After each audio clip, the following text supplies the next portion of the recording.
हुपरी गावातील सिद्धार्थनगर या भागात राहणाऱ्या सुरेश सुदाम कांबळे यांच्या घरातून चोरट्यांनी 29 लाख रुपये चोरल्याची घटना उघड झाली। सुरेश कांबळे हे 28 ऑगस्ट रोजी काही कामानिमित्त बाहेरगावी गेले होते।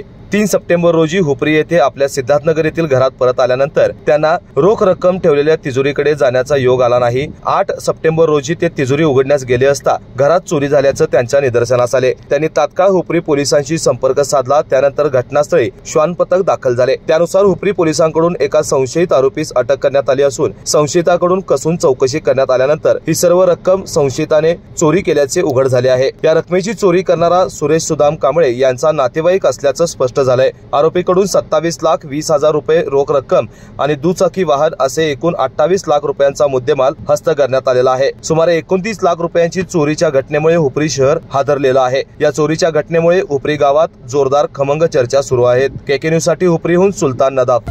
डॉक्टरांनी ऍडमिट होण्याचा सल्ला दिलाय, पण स्पेशल रूम परवडत नाही। मग टेन्शन घेऊ नका।